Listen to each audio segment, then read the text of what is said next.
துடிக்குது மனசு. கவிதா, உங்களுடைய முடிவுலாம் என்னன்னு சொல்லுங்க. என்னால அவர் கூட சேர்ந்து வாழ முடியாது மேடம். அவ்வளவுதான். சான்ஸ் கூட கொடுக்க மாட்டீங்களா? வேணாம், சான்ஸ் குடுக்குற மாதிரிலாம் எதுவும் இல்ல. நான் சொல்றேன், கவுன்சிலிங் வர்றதுக்கு நான் ரெடி. ஓகேங்களா? அதனால எனக்கு ஒன்றும் ப்ராப்ளமே கிடையாது. கவுன்சிலிங் நான் வரேன். கவுன்சிலிங் போறதுக்கு காரணமே வந்து ஒரு ஃபேமிலி. அதுதான் மேடம் நான் சொல்றேன். வந்து கவுன்சிலிங்னா என்னன்றது எனக்கும் தெரியும். ஓகேங்களா? நானும் டிவி பாக்குறேன், எவ்வளவு இதெல்லாம் பாத்துட்டு தான் இருக்கிறோம். பட் வந்து கவுன்சிலிங் எதுக்கு நமக்கு வைப்பாங்கன்றது எனக்கு தெரியும். நான் வந்து தீர்மானமான முடியல இருக்கும்போது அப்புறம் கவுன்சிலிங் எதுக்கு? தீர்மானம் முடியல, அப்படி கவுன்சிலிங் நீ இதை வைக்கணும், நீ வந்துதான் ஆகணும் அப்படின்றீங்களா? ஓகே, அதுக்கு நான் வரேன். அதுக்கு ஒண்ணு எனக்கு ஒன்னும் அப்செக்ஷன் கிடையாது. ஒரு கவுன்சிலிங் செஷன் ஒரு வாட்டி ட்ரை பண்ணி பாருங்க. ஓகே மேடம், சரிங்களா? அதுக்கப்புறம் ஒரு முடிவெடுங்க. ஓகே. எனக்கு ஒன்னும் அப்செக்ஷன் இல்ல மேடம்.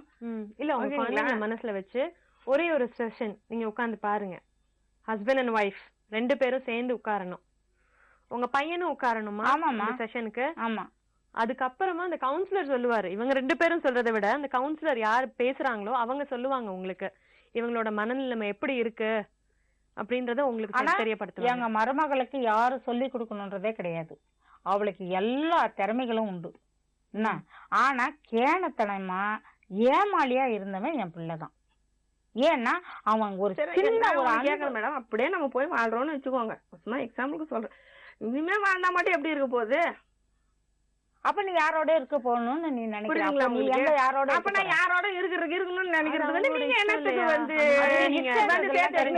நான் கேக்குறேன். நான் யார் கூட இருக்கணும்னு நினைக்கிறேன், எதுக்கு சேர்த்து வைக்கணும்னு நினைக்கிறீங்க? அப்ப நீ இருக்க மாட்டேன். என்னை விட பக்கபல ஜாஸ்தி அவங்களுக்கு. ஓகேங்களா? உங்களுக்கு அப்படி இருக்கும்போது எதுக்கு வந்து நீங்க சேர்த்து வைக்கணும்னு நினைக்கிறீங்க?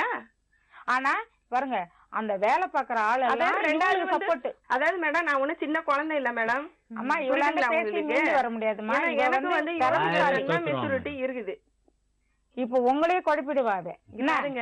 நாங்க வந்து மகனுடைய மனைவி அவங்க, உங்களுடைய மருமகள். அதனாலதான் நான் தரக்குறவு இல்லாம ஃபேமிலியோட ஒரு அங்கம் அவங்க. அது என் பெண்ணுங்களுக்கு மேலா ஒண்ணு நான் பார்த்தேன், என் பிள்ளைங்களுக்கு மேல ஒண்ணு பார்த்தேன். வந்து யார் மேல கம்ப்ளைண்ட் பண்ணிருக்கேன். அப்ப நீ நன்றி விசுவாசத்தோட நடந்தியா? நீ எதுக்கு 2 வருஷம் அவனுக்கு வீடு பார்த்து தனிப்பட்ட முறையில நீ போயிருந்தா நான் எங்களுடைய அனுமதி இல்லாம. இப்ப இன்னொன்னு மேடம், எக்ஸாம்பிள் நான் சொல்றேன். பட் நான் வந்து யாருக்குன்னா போகணும் வைக்கணும்னு நான் நினைச்சிருந்தேன்னா என் பிள்ளைங்களை கூட்டிட்டு போயிருக்க மாட்டேன். நான் வேலைக்கு போறேன்னு சொல்லிட்டு நான் எஸ்கேப் ஆயிடுறேன். நீ இப்ப கூட சரி, நான் என்னத்துக்கு ஒண்ணா, நான் எதுவும் மேடம் ஒண்ணா, நீங்க இருக்கிற வரைக்கும் பாப்பீங்க, தட்டு கழுவுனுவீங்க, அதை செய். இப்ப கூட நான் சொல்றேன் மேடம், எங்க மாமியார் மாமனாரை நம்பி என் பிள்ளைங்களை நான் அனுப்புவேன். உங்களுக்கு அப்புறம் யார் பாப்பா? அது அப்பாற்பட்ட விஷயம். புரியுதா உங்களுக்கு? அப்ப உங்களுக்கு அவ்வளவு இருக்கும் போது குழந்தைங்களுடைய ஒரு லைஃப் பந்தாட முடியாது. எனக்கு இருக்காது. அவங்களோட பாசத்தை விட ஒரு குழந்தைக்கு வேற யார் பிள்ளைங்களுக்கு இவங்க மேல பாசம் இருக்குமா? நான் பெத்த பிள்ளைங்களுக்கு என் மேல பாசம் இருக்கு. இப்ப உலகத்துல இவங்க மட்டும்தான் அந்த அம்மா பாசத்துக்கு கரெக்டா? அப்ப நான் மத்தவங்க எல்லாம் கிடையாதா? நான் கேக்குறேன் தெரியாம. உனக்கு அம்மா பாசம், எனக்கு என் பிள்ளைங்க, எனக்கு என் பிள்ளைங்க வேணும், என் புருஷன் எனக்கு வேணாம். அவ்வளவுதான் மேடம், முடிஞ்சிருச்சு. இதுக்கு மேல அவங்க இன்னும் எங்க போய் எந்த கோர்ட்ல கொண்டு போய் கேஸ் கொடுப்பாந்தாலும் எங்க வர்றதுக்கு நான் ரெடி. ஆனா என் பிள்ளைங்களையும் நான் விட மாட்டேன், என் புருஷன் கூட நான் வாழ மாட்டேன். இதுதான் உண்மை. இதுக்கு மேல நான் எந்த முடிவும் சொல்ல விரும்பல. ஆணித்தரமா நான் சொல்லிட்டேன். பாத்தீங்களாமா எப்படி பேசுறான்னு? என் பிள்ளைங்க ஒரு அடல்ட், அவங்க வந்து ஒரு வளர்ந்த ஒரு பெண். அவங்க ஒரு உறுதியான முடிவு, தீர்மானமான முடிவு அது. சரிங்களா? அது வந்து நம்ம ரைட்டா தப்பா, நீ வந்து வயசு உனக்கு பத்தல, நீ 5 வயசு 10 வயசு குழந்தை, உனக்கு முடிவெடுக்க தெரியலன்னு சொல்ற இதுல இல்ல இல்லையா நம்ம? அவங்களும் அந்த வயசுல இல்ல. ரொம்ப தெளிவா இருக்கு. ஆமா, ஒரே ஒரு வார்த்தை சொல்றேன், எங்க புத்திக்கு தான் தோணல. ஒரு வளர்த்து பெத்து வளர்த்து ஆளாக்கி உன்னை படிக்க வச்சு உன்னை இவ்வளவு தூரத்துக்கு ஆனவங்களே நீ தூக்கி எறிஞ்சிட்டு வந்தவள நான் வீட்டுல சேர்த்தேன் பார்த்தீங்களா? அதுதான் முதல் தப்பு. அத நான் யோசிக்கல. ஒரு பெத்தவங்களை காப்பாத்தினவங்களே நீ தூக்கி எறிஞ்சிட்டு வந்தவ இன்னைக்கு வந்து இந்த அளவுக்கு நீ அப்ப நாங்க வந்து இன்னைக்கு நாங்க இந்த அளவுக்கு உன்னை நான் ஆதரிச்சு என் பிள்ளைக்கு மேல உன்னை நான் பார்த்து வச்சு இன்னைக்கு என் பிள்ளைய இன்னைக்கு தூக்கி எறிஞ்சிட்டேன். அப்போ நீ ஃபர்ஸ்ட் ஆரம்பமே பெத்தவங்களை தூக்கி எறிஞ்ச, இப்போ தான் கணவனே தூக்கி எறியறதுக்கு நீ தயார் இருந்துட்ட. உங்க மேல இது வரைக்கும் அவங்க எந்த குத்தமும் பேசுறேன் பாருங்க. 15 வருஷ காலமா உங்க பையனோட அவங்க வாழ்க்கை நடத்திருக்காங்க. உங்க பையனுக்கு ஒரு நல்ல ஃபேமிலியா அவருக்கு இதுல 50% ஷேர் இருக்கு. இந்த மாதிரி இன்னைக்கு ப்ராப்ளம் அவங்க கல்யாணம் இப்படி முடிஞ்சிருக்குன்னா உங்க பையனுக்கு 50% ஷேர் இருக்கு. அத ஒத்துக்குறீங்களா? குழந்தை இல்லையே. இல்ல அவர் அவங்க மனசை அவ்வளவு புண்படுத்திருக்காரு.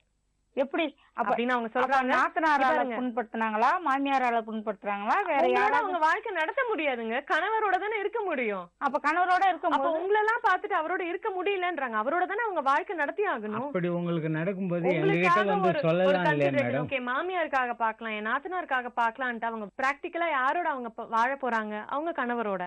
முடியலன்றாங்க. அப்ப முடியலன்னா அப்ப நீ யாரோட நீ இவ்வளவு நாள் வாழ்ந்ததுக்கு என்ன அர்த்தம்?